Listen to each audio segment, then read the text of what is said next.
अस्सलामु अलैकुम वरहमतुल्लाहि वबरकातुहू। अल्हम्दुलिल्लाहि वकफ़ा व सलामुन अला इबादिहिल्लज़ीना इस्तफ़ा अम्मा बाद। अऊज़ु बिल्लाहि मिनश शैतानिर रजीम। बिस्मिल्लाहिर रहमानिर रहीम। मन अमिल सालिहम मिन ज़करिन औ उन्सा व हुवा मुमिन फलनुहयिन्नहु हयातन तय्यिबा वलनजज़ियन्नहुम अजरहुम बिअहसनि मा कानू यअमलून। सदक़ल्लाहुल अज़ीम। रब्बि इश्रह ली सदरी व यस्सिर ली अमरी वहलुल उक़दतम मिन लिसानी यफ़क़हू क़ौली। सुब्हानक ला इल्म लना इल्ला मा अल्लमतना इन्नक अंतल अलीमुल हकीम। अल्लाहुम्मा सल्लि अला मुहम्मद व अला आलि मुहम्मद कमा सल्लैता अला इब्राहीम व अला आलि इब्राहीम इन्नका हमीदुम मजीद। अल्लाहुम्मा बारिक अला मुहम्मद व अला आलि मुहम्मद कमा बारकता अला इब्राहीम व अला आलि इब्राहीम इन्नका हमीदुम मजीद। मोहतरमा माएँ और बहनें, अल्लाह का हम सब पर बहुत बड़ा एहसान और बहुत बड़ा करम है कि अल्लाह ने दीन की बातें सुनने के लिए थोड़ी देर यहाँ जमा फरमाया। दुआ करो अल्लाह सब के जमा होने को कबूल फरमाए। और माँ बहने दिल में एक नीयत और एक इरादा करके बैठे हैं कि जितनी भी बातें सुने अमल की नीयत से सुनेंगे इंशाअल्लाह। इसलिए कि सुनना और सुनाना तो बहुत सी मर्तबा होता है, नहीं होता तो ज़िंदगी में अमल नहीं होता। और असल ज़िंदगी संवरती है, ज़िंदगी बनती है, अमल से बनती है। और अल्लाह कुरान करीम में फरमाते हैं फ़बश्शिर इबाद।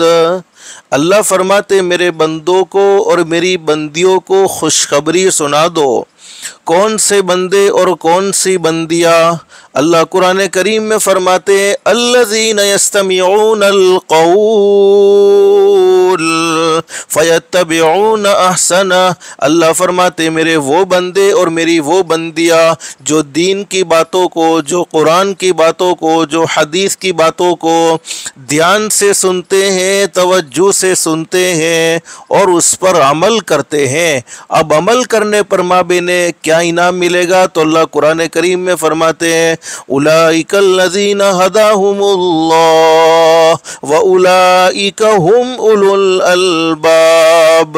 अल्लाह फरमाते मेरे बंदो तुम ज़मीन पर, मेरी बंदियों तुम ज़मीन पर अमल की नीयत करोगे, तुम ज़मीन पर अमल का इरादा करोगे, मैं रब्बुल आलमीन आसमानों पर तुम्हारे लिए हिदायत के फ़ैसले कर दूँगा। और माँ बहने हिदायत से बढ़कर कोई दौलत हो नहीं सकती। दुनिया की मुख्तसर सी ज़िंदगी में इंसान को सब कुछ मिल जाए लेकिन हिदायत न मिले, आमाले सालिहा की तौफीक न मिले, उस इंसान की दुनिया की ज़िंदगी बेकार है। और जिसकी दुनिया की ज़िंदगी अल्लाह को नाराज़ करके बेकार हो गई, जिसकी दुनिया की ज़िंदगी अल्लाह को नाराज़ करके बिगड़ गई, अल्लाह हिफाजत फरमाए, अल्लाह हिफाजत फरमाए, उसकी आखिरत की ज़िंदगी दुरुस्त नहीं हो सकती है। इसलिए कि अल्लाह पाक ने दुनिया की ज़िंदगी आखिरत की ज़िंदगी संवारने के लिए, दुनिया की ज़िंदगी आखिरत की ज़िंदगी बनाने के लिए नसीब फरमाई है। अल्लाह से दिल से दुआ कर लो अल्लाह हम सबको अमल की भी तौफीक नसीब फरमाए और अल्लाह पाक हम सबको हिदायत की दौलत से भी माला माल फरमाए।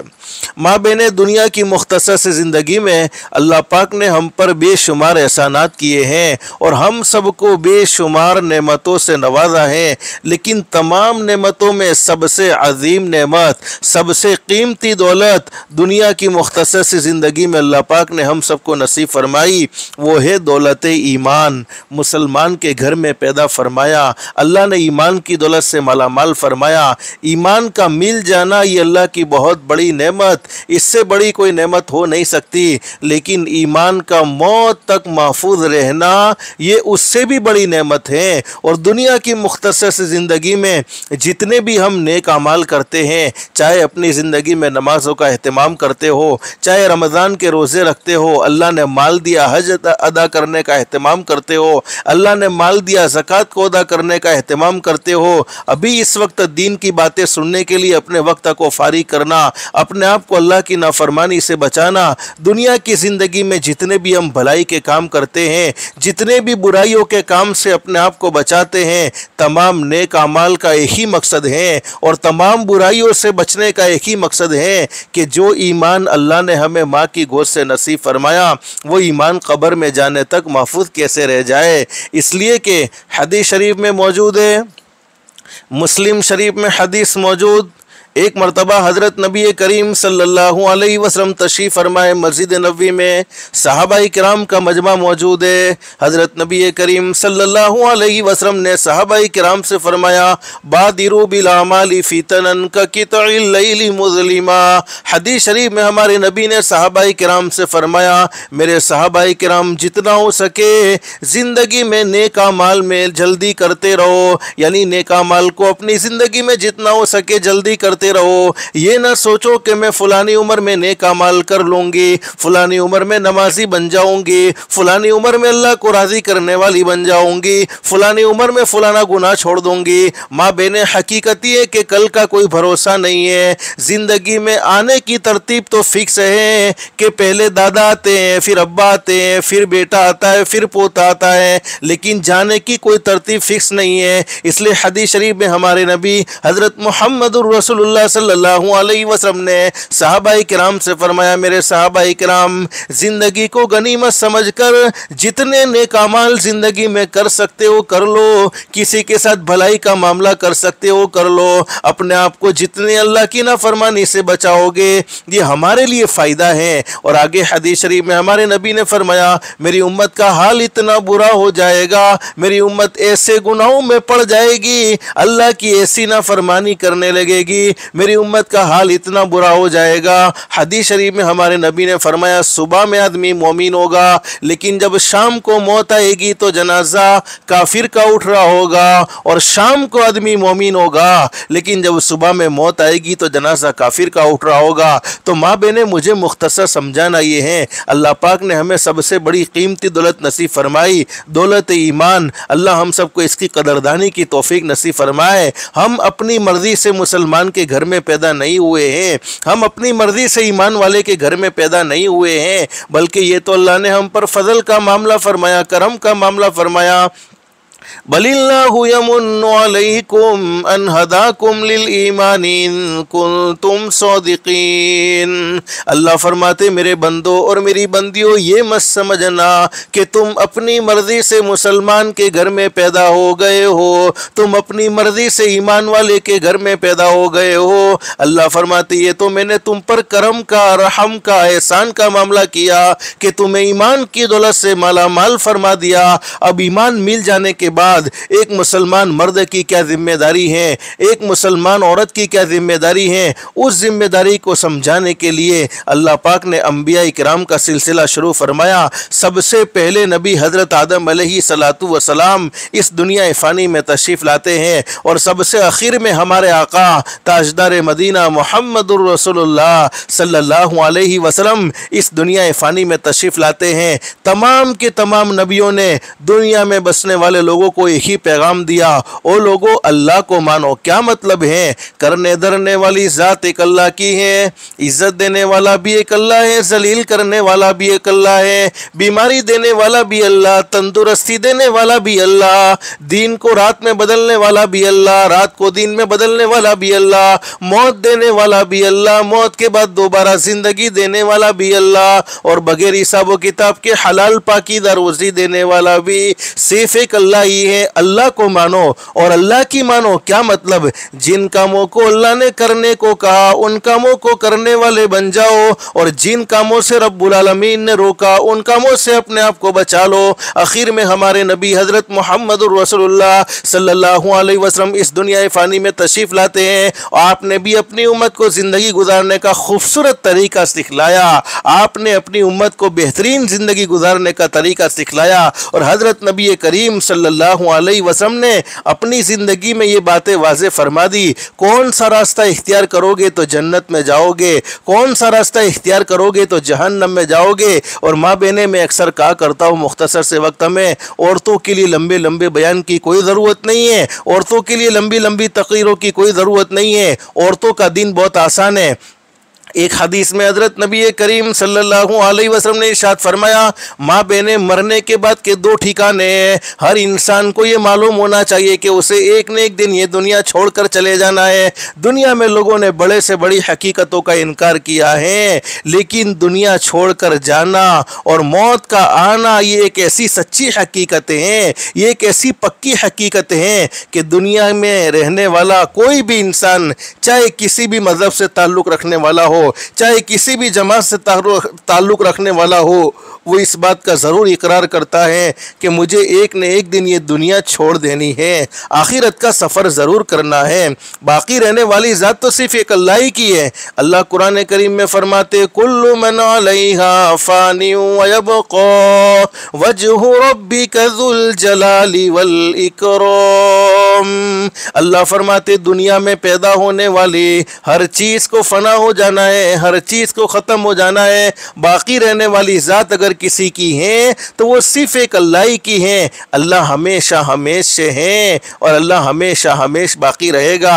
लेकिन हमारे नबी हज़रत मोहम्मदुर रसूलुल्लाह सल्लल्लाहु अलैहि वसल्लम ने इरशाद फरमाया, मरने के बाद के दो ठिकाने, मरना हर किसी को है, दुनिया में कोई हमेशा हमेश नहीं रहेगा। आज दुनिया की ज़िंदगी में कोई थोड़ा सा परेशान होता है तो हम संभल जाते हैं, किसी को बीमारी लग जाए तो हम संभल जाते हैं, फुलानी परेशानी हमारे पड़ोस को लगी है, फुलानी परेशानी में हमारे रिश्तेदार मुब्तला हो चुके हैं, कहीं उस परेशानी का सामना मुझे भी न करना पड़े, कहीं उस बीमारी का सामना मुझे भी न करना पड़े, तो हम चौकन्ना हो जाते हैं, संभल जाते हैं। माँ बहनें, हमने अपनी आँखों से कई जनाज़े देखे हैं, अपने कानों से कईयों के इंतकाल की खबर सुनी है, इसीलिए बहुत अच्छी बात कही है, इंसान संभल जा अब भी तो दुनिया की ज़िंदगी में अल्लाह को नाराज़ करते हुए संभल जा। अपनी ज़ुबान से किसी के बारे में बुराई करते हुए, अपनी ज़ुबान से झूठ बोलते हुए, आँखों से गलत देखते हुए, कानों से गलत सुनते हुए संभल जा। इंसान संभल जा अब भी तो हाथों से किसी पर जुल्म करते हुए संभल जा, पैरों से अल्लाह की नाफरमानी वाले रास्ते पर चलते हुए संभल जा, अरे नमाजों को छोड़ते हुए संभल जा, जिंदगी को गफलत में गुजारते हुए संभल जा, गुनाह करते हुए संभल जा, अल्लाह को नाराज करते हुए संभल जा। इंसान संभल जा अब भी तो मिट्टी में एक दिन जाना है,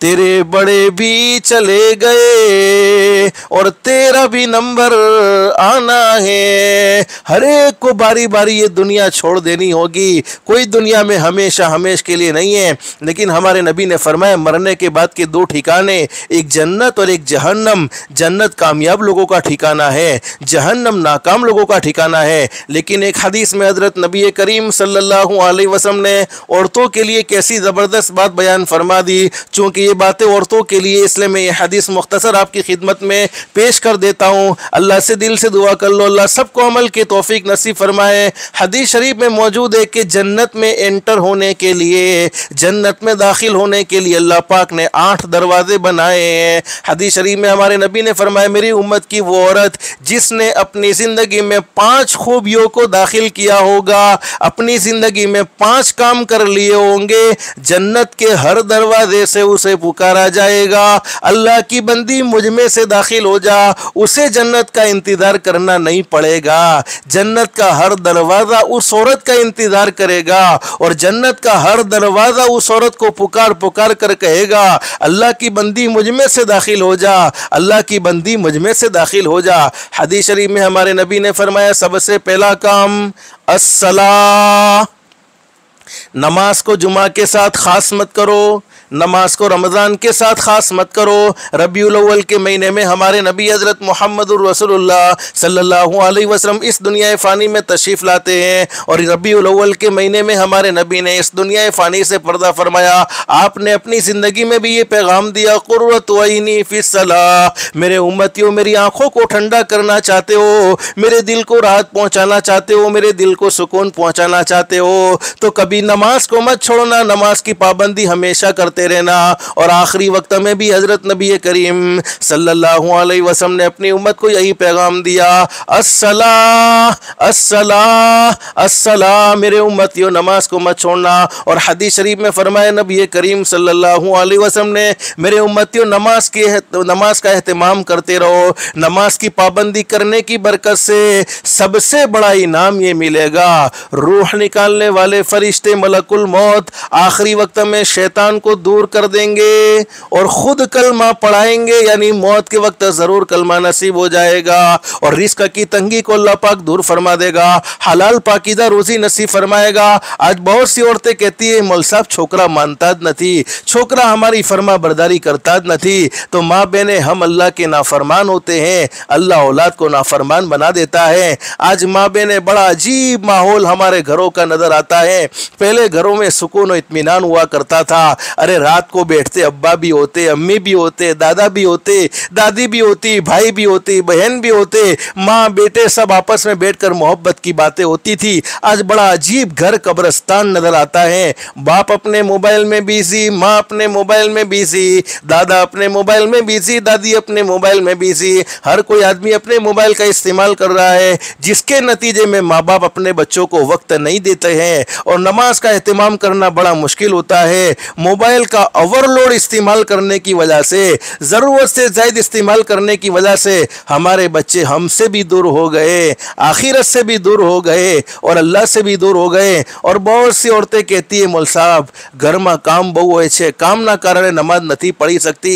અલ્લાહની બંદીઓ સોચો, અલ્લાહ પાકે 24 કલાકનો ટાઈમ આપેલો છે, 24 કલાક હાલાકે આપણી જિંદગી ખુદ અલ્લાહે આપેલી છે, જિંદગી આપવાવાળી જાત અલ્લાહની છે, જિંદગી પછી મોત આપવાવાળી જાત પણ એક અલ્લાહની છે।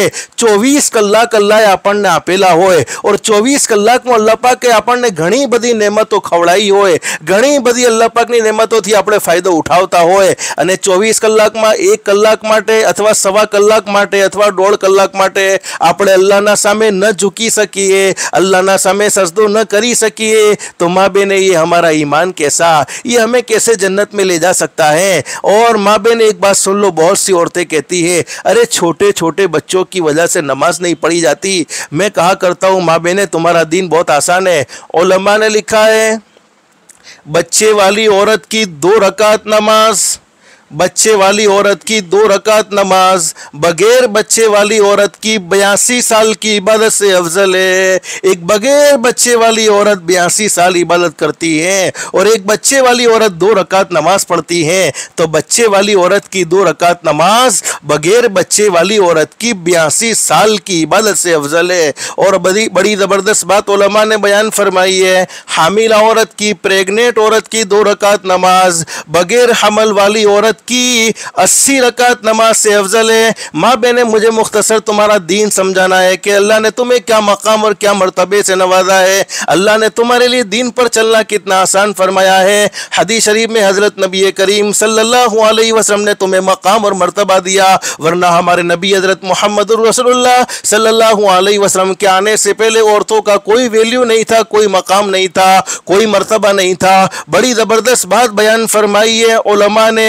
एक औरत प्रेग्नेंट होती है, मैं आपको आपका दीन समझाता हूं कि आपके लिए दीन पर चलना कितना आसान होता है। एक औरत प्रेग्नेंट होती है, अब 9 महीने की रातें गुजर रही हैं, 9 महीने के दिन गुजर रहे हैं। अल्लाह रब्बुल आलमीन फरिश्तों से फरमाते हैं ए मेरे फरिश्तों, ये मेरी बंदी अगरचे रात को सो रही है लेकिन उसकी रात सोने में शुमार नहीं होनी चाहिए, बल्कि उसकी पूरी रात इबादत में लिख दो। दीन में अच्छी अच्छी नेमतें खा रही है लेकिन उसका दीन खाने में शुमार नहीं होना चाहिए, बल्कि लिख लिख दो कि इसने रोज़ा रखा है, यानी उसकी 9 महीने की रातें इबादत में और 9 महीने के दिन रोज़े में शुमार होते हैं। ये तो बतौर मिसाल मैंने आपको आपका दीन समझाया है। बहुत सी औरतें कहती है घर के कामकाज की वजह से नमाज नहीं पढ़ी जाती है। मैं आपको आपका दीन समझाऊं, बहुत सी औरतें घर की सफाई करती है, करनी चाहिए, और पाकी आधा ईमान है, सफाई सुथराई बहुत ज़रूरी है। और हदीस शरीफ में हज़रत नबी करीम सल्लल्लाहु अलैहि वसल्लम ने भी सफाई सुथराई को पसंद किया है। लेकिन तुम्हारी नीयत શું હોય છે? आपकी नीयत क्या होती है कि हमें घરની सफाई કરીએ છીએ तो घर સારું લાગવું જોઈએ? हाँ, એ નિયત બી કોઈ દુરુસ્ત નિયત છે, કોઈ ખોટી નિયત નથી।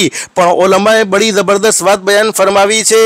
જે औरत घर में झाड़ू लगावे सवाबनी नियत थी, अल्लाह नो जिक्र करते करते जुबान पर अल्लाह का जिक्र हो, अस्तगफिरुल्लाह, दिल में एक मरतबा पढ़ लो अस्तगफिरुल्लाह।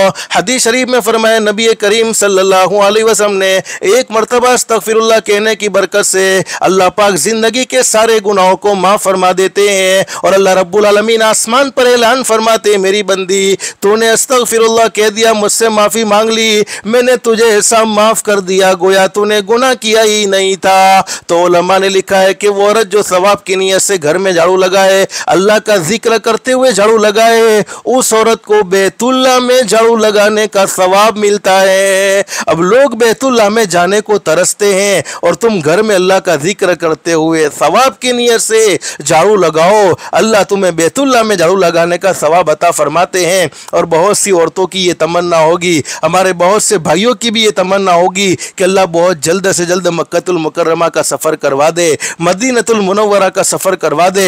अल्लाह के लिए कोई मुश्किल नहीं है, अल्लाह हर एक की सुनता है, अल्लाह हमारी भी ज़रूर सुनेगा। लेकिन एक अमल की आज पाबंदी करने का एहतमाम कर लो, एक अमल को अपनी ज़िंदगी में ज़िंदा कर लो, जिसकी बरकत से अल्लाह पाक 3 बड़े बड़े इनाम नसीब फरमाएंगे।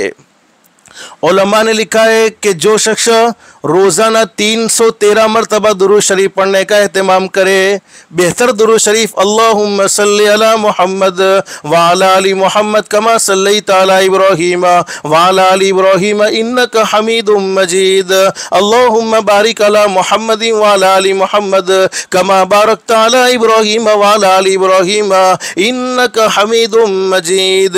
ये दुरूद शरीफ हम नमाज में पढ़ते हैं। बेहतर दुरूद शरीफ, तमाम दुरूद शरीफ में सबसे बेहतर दुरूद शरीफ वही है जिसको हम नमाज में पढ़ते हैं। लेकिन अगर वो दुरूद शरीफ पढ़ना मुश्किल हो, वक्त ज़्यादा ना हो, सल्लल्लाहु अलैहि वसल्लम। और उलमा ने बड़ी अजीब बात लिखी है, सारी इबादतों के मकबूल और मरदूद होने के चांसेस हैं। एक आदमी ने नमाज पढ़ी, उसकी नमाज मकबूल भी हो सकती है, मरदूद भी हो सकती है। एक आदमी ने रोज़ा रखा, उसका रोज़ा मकबूल भी हो सकता है, मरदूद भी हो सकता है। एक आदमी ने हज किया, उसका हज मकबूल भी हो सकता है, मरदूद भी हो सकता है। एक आदमी ने उम्रा किया, उसका उम्रा मकबूल भी हो सकता है, मरदूद भी हो सकता है। लेकिन दुरूद शरीफ एक ऐसी इबादत है, चाहे दिल से पढ़ो, चाहे बगैर दिल के पढ़ो, चाहे इखलास से पढ़ो, चाहे रियाकारी से पढ़ो, दुरूद शरीफ अल्लाह की बारगाह में हर हाल में मंजूर होता है, हर हाल में कबूल होता है। उलमा ने लिखा है कि जो शख्स रोज़ाना 313 मरतबा दुरूद शरीफ पढ़ने का एहतमाम करे, अल्लाह पाक उसे बहुत जल्द 3 बड़े बड़े इनाम नसीब फरमाएगा। सबसे पहला इनाम तो ये है, अल्लाह पाक बहुत जल्द मदीनतुल मुनव्वरा के सफ़र के असबाब पैदा फरमा देगा। अल्लाह पाक हज़रत नबी करीम सल्लल्लाहु अलैहि वसल्लम के शहर की ज़ियारत अल्लाह पाक बहुत जल्द नसीब फरमा देगा।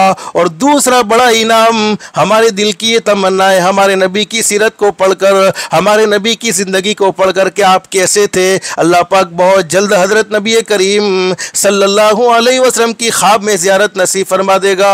और तीसरा बड़ा इनाम, अल्लाह ऐसी बड़ी बड़ी बीमारियों से महफूज रखेगा जिन बीमारियों से मौत हो जाती है, जैसे कैंसर की बीमारी है, हार्ट अटैक की बीमारी है, यानी ऐसी तमाम बीमारियां जो जानलेवा हैं, जो इंसान को कब्र के हवाले कर दें, ऐसी बड़ी बड़ी बीमारियों से अल्लाह पाक 313 मरतबा दुरूद शरीफ पढ़ने की बरकत बरकत से महफूज रखेगा। अल्लाह से दिल से दुआ कर लो, अल्लाह हम सबको 5 वक्त की नमाज का एहतमाम की तौफीक नसीब फरमाए। दुनिया की ज़िंदगी में जितने भी नेक अमाल हैं, जितने भी वज़ाइफ हैं, वो दूसरे नंबर पर हैं, नमाज पहले नंबर पर हैं। इसलिए माँ बहनों, दिल से नियत करके जाओ कि 5 वक्त की नमाज का ज़रूर एहतमाम करना है।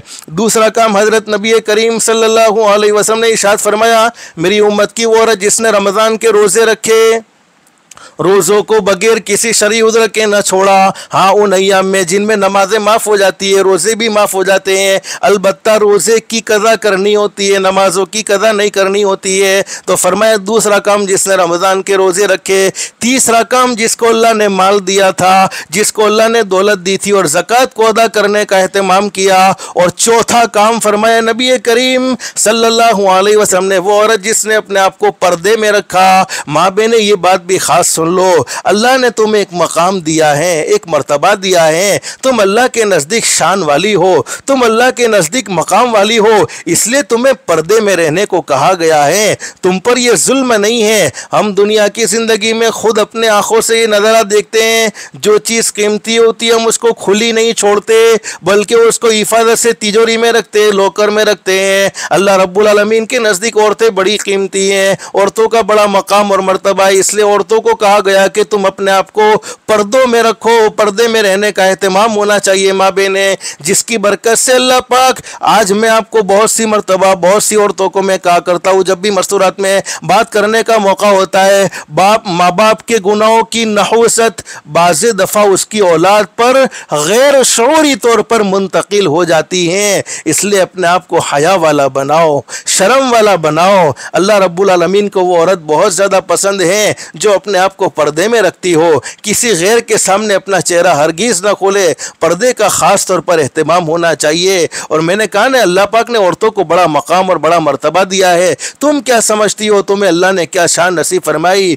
हदीस शरीफ में हज़रत नबी करीम सल्लल्लाहु अलैहि वसल्लम ने इरशाद फरमाया, औरत तेरी माँ है तो उसके कदमों के नीचे जन्नत है। कोई आदमी कितना भी बड़ा वली क्यों न बन जाए, लेकिन जब तक माँ को राज़ी न करे तब तक वो अल्लाह को राज़ी नहीं कर सकता, तब तक वो अल्लाह की खुशनदी को हासिल नहीं कर सकता। औरत तेरी बहन है तो ये तेरी इज्जत है, औरत तेरी बेटी है तो ये भी तेरी इज्जत है, और औरत तेरी बीवी है तो इसका खर्चा तेरे जिम्मे लाजिम है। और माँ बहने, मैं ये बात मैं आपको बतलाऊँ, हमारे नबी हज़रत मुहम्मदुर रसूलुल्लाह सल्लल्लाहु अलैहि वसल्लम ने औरतों को बड़ा मकाम दिया। लेकिन चूँकि इस ज़माने में होने वाली बातें मैं आम तौर पर ज़्यादा औरतों के दरमियान में रखता हूँ। आज हमारा माशरा, हमारा समाज और हमारी सोच इतनी बिगड़ी हुई है कि हज़रत नबी करीम सल्लल्लाहु अलैहि वसल्लम के आने से पहले मामला ये था कि कोई बेटी पैदा होती थी, उसे ज़मीन में ज़िंदा दफन कर देते थे। बेटियों पर जुल्म होता था, बेटियों पर जाति का मामला होता था। लेकिन हमारे नबी ने कैसी ज़बरदस्त शान बेटियों को भी नसीब फरमाई, औरतों को भी बड़ी ज़बरदस्त शान नसीब फरमाई। आज हमारी सोच भी ये है, हमारे दिमाग में भी ये ख्यालात हैं। बहुत से घरों के वाक़यात मैंने अपनी आंखों से देखे हैं। घर में लड़का पैदा होता है तो बड़े खुश होते हैं, लड़की पैदा होती है तो इन्हें बोझ मालूम होता है। और हालांकि हकीकत ये है, अल्लाह कुरान करीम में फरमाते, यहबु लिमन यशाउ इनासा व यहबु लिमन यशाउ ज़ुकूर औ युज़व्विजुहुम ज़ुक्राना व इनासा व यजअलु मन यशाउ अक़ीमा। अल्लाह कुरान करीम में साफ ऐलान कर रहे हैं, औलाद देना किसी तावीज़ वाले बापू का काम नहीं है। तावीज़ वाले बापू अपना खुद कुछ नहीं कर सकते, वो तुम्हारा क्या भला कर सकते हैं। औलाद देना किसी दरगाह वाले बाबा का काम नहीं है। अल्लाह फरमाते, यहबु लिमन यशाउ इनासा, जिसे मैं चाहता हूँ लड़कियाँ ही लड़कियाँ देता हूँ। ये अल्लाह कुरान करीम में साफ ऐलान कर रहे हैं, वयहबु लिमन यशाउ ज़ुकूर, और जिसे मैं चाहता हूँ लड़के ही लड़के देता हूँ। औ युज़व्विजुहुम ज़ुक्राना व इनासा, और जिसे मैं चाहता हूँ लड़के भी देता हूँ लड़कियाँ भी देता हूँ। वयजअलु मन यशाउ अक़ीमा, अल्लाह फरमाते जिसे मैं चाहता हूँ कुछ भी नहीं देता, लेकिन हमारे घरों का हाल ये है, बेटा पैदा होता है बड़े खुश हो जाते हैं, बड़ी मिठाइयाँ तकसीम हो रही होती हैं, और बेटी पैदा होती है तो मुंह चढ़ जाते हैं। हकीकत ये है बेटा और बेटी में फ़र्क क्या है। उलमा ने बड़ी ज़बरदस्त बात बयान फरमाई है कि जब कोई लड़का दुनिया में आने वाला होता है तो अल्लाह पाक उस लड़के से यानी उस बेटे से कहते हैं कि जा तू दुनिया में अपने बाप की मदद करना। जब कोई लड़का दुनिया में आने वाला होता है तो अल्लाह पाक उससे कहते हैं जा तू दुनिया में अपने बाप की मदद करना। लेकिन जब कोई बेटी दुनिया में आती है तो अल्लाह पाक फरमाते जा तू दुनिया में, मैं खुद तेरे बाप की मदद करने वाला हूँ। और एक हदीस में हज़रत नबी करीम सल्लल्लाहु अलैहि वसल्लम का इरशाद आली है, जिसके घर में बेटी पैदा हो जाए शर्त यह है कि जन्ने वाली माँ भी खुश हो, शर्त यह है कि बाप भी खुश हो। हदीस शरीफ में हज़रत नबी करीम सल्लल्लाहु अलैहि वसल्लम का इरशाद आली है, एक फरिश्ता आता है और वो फरिश्ता उस औरत को, जन्ने वाली औरत को और उस बेटी को अपने परों से ढांप लेता है, और वो फरिश्ता उस औरत से, जन्ने वाली औरत से कहता है तू भी कमज़ोर, जिसको तूने जनाए वो भी कमज़ोर। यानी औरत तो कमज़ोर होती है, इसीलिए मैं मर्दों से कहा करता हूँ औरत जुल्म करने की चीज़ नहीं है, औरत को माफ़ कर देना चाहिए। लेकिन मैं आपको बतलाना चाहता हूँ, फरिश्ता कहता है तू भी कमज़ोर, जिसको तूने जना यानी बेटी को वो भी कमज़ोर, और जो तुम दोनों के साथ एहसान का मामला करेगा, अच्छा सलूक करेगा, तुम दोनों पर खर्च करेगा, अल्लाह रब्बुल आलमीन उसका साथी हो जाएगा। जिसका साथी अल्लाह खुद हो जाए, हर वक्त अल्लाह की मदद उसके साथ शामिल हाल रहती हैं। तो चौथी बात बयान फरमाई, अपने आप को पर्दे में रखा जाए। तो अगर आप पर्दे में रहोगी तो आपकी बेटियों पर उसका असर ज़रूर होगा, लेकिन तुमने अपने आप को खुला रखा तो फिर औलाद भी ये समझेगी। मैं बहुत सी मर्तबा कहता हूँ आज हमारे बच्चे मोबाइल के ऐसे शिकार हो चुके हैं, छुड़वाना चाहते हुए भी मोबाइल नहीं छोड़ते हैं। क्यों? घर में आते हैं, जब स्कूल से फारिग होकर आए, मदरसे से फारिग होकर आए, अब बाप भी मोबाइल में बिजी, माँ भी मोबाइल में बिजी, तो बच्चे के दिमाग में ये बात फिट हो जाती है कि हमेशा हाथ में मोबाइल ही होना चाहिए। और माँ बहनें याद रखो, आज के दौर की औलाद हम जो कहते हैं वो करने को तैयार नहीं, बल्कि हमें जैसा देखते हैं वैसा ही करेंगे। मैं अपने बेटे को अपनी जुबान से जितनी भी बातें कहूँगा उसे वो समझ में हरगिज नहीं आ सकती है। वो मुझे अपनी ज़िंदगी में जैसा करते हुए देखेगा वो बात उसके दिमाग में रिकॉर्ड होती चली जाएगी और वही काम वो करने वाला है। इसलिए माँ बहनें अपने आप को पर्दे में रखने का ख़ास तौर पर एहतमाम करो। और पांचवा काम हदीस शरीफ में हज़रत नबी करीम सल्लल्लाहु अलैहि वसल्लम ने बयान फरमाया, वो औरत जिसने अपने शोहर की फरमा बरदारी की, अपने शोहर की इताअत की। अब तुम्हें सोचती हो कि हमें क्या, हमारा शोहर नहीं फरमा बरदारी करे, ये हमारी फरमा बरदारी करे, तो शोहर को तुम्हारे साथ कैसा रहना है वो बातें हम मस्जिदों में मर्दों के सामने जिक्र करते रहते हैं। लेकिन इस हदीस में हज़रत नबी करीम सल्लल्लाहु अलैहि वसल्लम ने औरतों को ये तालीम दी है कि औरत उस वक्त तक अल्लाह का हक अदा नहीं कर सकती है जब तक कि वो अपने शोहर का हक अदा न कर ले। एक मरतबा हज़रत नबी करीम सल्लल्लाहु अलैहि वसल्लम तशरीफ़ फरमाए, सहाबाए किराम का मजमा मौजूद है। हज़रत नबी करीम सल्लल्लाहु अलैहि वसल्लम की खिदमत में एक ऊँट आ गया और हज़रत नबी करीम सल्लल्लाहु अलैहि वसल्लम के सामने ऊँट ने झुकना शुरू कर दिया, यानी ऊँट हमारे नबी को सजदा कर रहा है। जब ऊँट को सजदा करते हुए सहाबाए किराम ने देखा तो हज़रत नबी करीम सल्लल्लाहु अलैहि वसल्लम से सहाबाए किराम ने इजाज़त मांगी, अल्लाह के नबी आप शान वाले नबी हैं, आप मकाम मर्तबे वाले नबी हैं, आपके सदक़े में अल्लाह ने पूरी कायनात को सजाया है, आपके सदक़े में अल्लाह ने पूरी कायनात को बनाया है। अरे बहुत से लोग अपने बादशाहों को सजदा करते हैं, हालांकि आप तो बड़े मुशफिक नबी हैं, बड़े हमारे रहबर हैं, हमें जन्नत की राह दिखलाने वाले हैं। अरे ये ऊँट आपको सजदा कर रहा है, ये ऊँट आपके सामने झुक रहा है, अल्लाह के नबी आप हमें भी इजाज़त अता फरमा दीजिए, हम भी आपके सामने झुका करें, आपके सामने सजदा किया करें। हमारे नबी ने फरमाया ना बनाना, अल्लाह के सिवा किसी को सजदा करना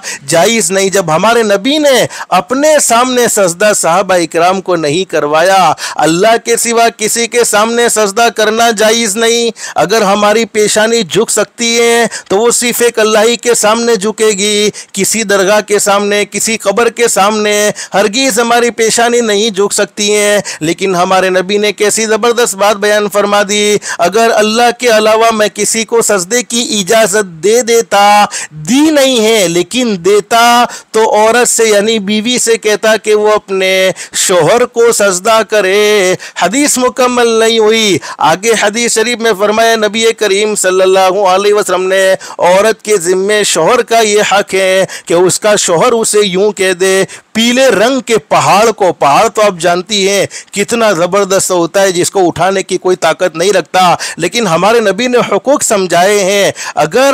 अगर शोहर औरत को यूं कह दे कि पीले रंग के पहाड़ को उसकी जगह से उठा दे और काले रंग के पहाड़ की जगह पर रख दे, और काले रंग के पहाड़ को उसकी जगह से उठाकर पीले रंग के पहाड़ की जगह पर रख दे, तो औरत के ज़िम्मे ज़रूरी है कि अपने शोहर के कहने पर यह काम करने पर तैयार हो जाए। तो माँ बहनें तुम्हें हुकूक समझाए हैं। आज हमारे घर लड़ाई झगड़ों के नमूने बने हुए हैं, घरों में सुकून नहीं, घरों में इत्मीनान नहीं। उसकी वजह यह है कि अखलाक हमारे दुरुस्त नहीं है। आज सास बहू की लड़ाई झगड़े, बड़े मशहूर लड़ाई झगड़े, मामला ये है कि सास बहू को बेटी समझने को तैयार नहीं, बेटी सास को माँ समझने को तैयार नहीं, जिसके नतीजे में लड़ाई झगड़े होते हैं। और हकीकत ये है माँ बहने, मैं तुम्हें तुम्हारा दीन समझा रहा हूँ। मुख्तसर अल्लाह पाक हम सबको अमल की तौफीक नसीब फरमा दे। घरों में अगर चैन और सुकून चाहिए, इत्मीनान वाली ज़िंदगी चाहिए, अपने अखलाक को दुरुस्त कर लो, माफ़ करने का जज्बा पैदा कर लो।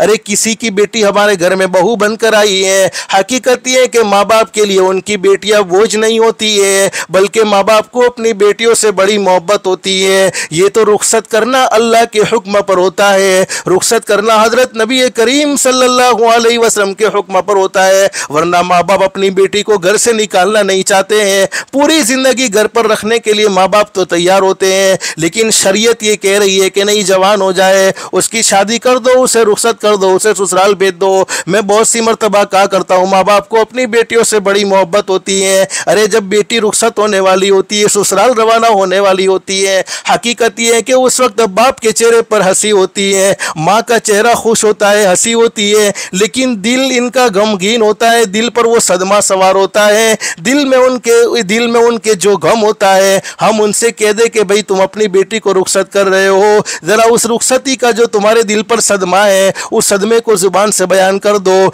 या पेन से नोटबुक में लिखना शुरू कर दो। तो उनके पास वो अल्फाज नहीं होते हैं कि वो अपनी बेटी को रुखसत करते वक्त जिस सदमे से वो गुजर रहे होते हैं। अब बेटी तो रुखसत होकर चली गई, कई रातें ऐसी गुजर जाती हैं, कई दिन ऐसे गुजर जाते हैं कि माँ बाप को सुकून की नींद नहीं आती। अल्लाह मेरी बेटी के साथ क्या मामला हुआ होगा, मैंने अपनी बेटी को 18-19 साल तक अपने पास रखा है, तेरे हुक्म पर, तेरे नबी के हुक्म पर किसी और के हवाले किया है, क्या उसकी सास जालिमा तो नहीं होगी? उसकी सास ने उसको बेटी समझा होगा या उसको नौकरानी जैसा उसके साथ सलूक किया होगा?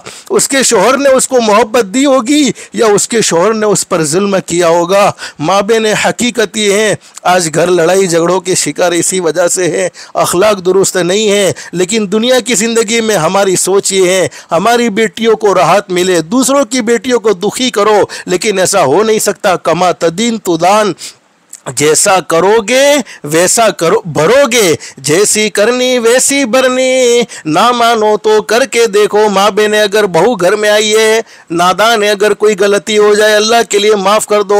हम किसी की गलती को माफ़ करेंगे, अल्लाह पाक आसमानों पर हमारे गुनाहों को माफ़ कर देगा। और मैं बहू से कहता हूँ, आज तुम अपनी सास के साथ अच्छा सलूक करोगे तो कल तुम बहू बनने वाली हो, तुम्हारे साथ भी अच्छा सलूक किया जाएगा। जैसी करनी वैसी भरनी, ना मानो तो करके देखो, जन्नत भी है दोज़ख भी है, ना मानो तो मर के देखो।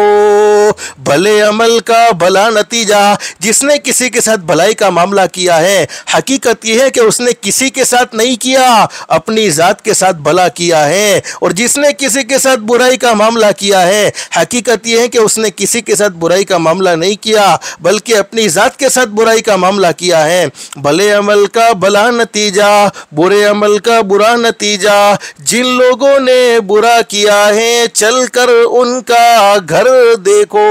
जुल्म करने वाले, किसी के दिल के टुकड़े टुकड़े करने वाले, अल्लाह पाक उनकी ज़िंदगियों का सुकून और इत्मीनान छीन लेते हैं। आखिर एक हदीस आपके सामने जिक्र कर दूँ माँ बहने, दुनिया की ज़िंदगी में अल्लाह पाक बड़े बड़े गुनाहों को अपने फजलो करम से माफ़ फरमा देते हैं। अल्लाह पाक बड़े रहीम हैं, बड़े करीम हैं, लेकिन दो गुनाह ऐसे हैं जिनकी सज़ा मरने के बाद तो मिलती ही मिलती है, लेकिन दो गुनाह ऐसे हैं जिनकी सज़ा मरने से पहले ही दुनिया ही में भी मिल जाती है। नंबर एक, जिसने अपने माँ बाप के दिल के टुकड़े टुकड़े किए।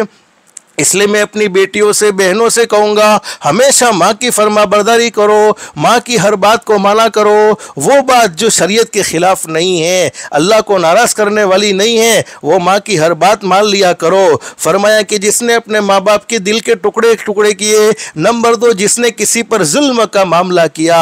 हम किसी को कमज़ोर न समझे माँ बहने, सामने वाले ने हमारी बुराई का जवाब दिया न दिया, अगरचे सामने वाला कमज़ोर है, पैदा करने वाला अल्लाह कमज़ोर नहीं है, वो बड़ा ताकत वाला है। तो मुझे आखिरी दो पैगाम सुनाने थे। हमारे नबी ने दूसरा पैगाम ये दिया था आखिरी वक्त में, वमा मलकत ईमानुकुम, अपने हाथ नीचों के साथ जुल्म का मामला मत करना, अखलाक मुस्तफ़ा वाली ज़िंदगी गुजारो। अल्लाह से दिल से दुआ है, अल्लाह हम सब की दुनिया भी बेहतर से बेहतर बनाए, आखिरत भी बेहतर से बेहतर बनाए। अल्लाह हम सबको अल्लाह के अहकाम के मुताबिक, हज़रत नबी करीम सल्लल्लाहु अलैहि वसल्लम के तरीक़े के मुताबिक ज़िंदगी गुजारने की तौफीक व सादत नसीब फरमाए। अल्लाह पाक हम सबको कहने सुनने से ज़्यादा इखलास, इस्तिखलास और इस्तिकामत के साथ अमल की तौफीक नसीब फरमाए।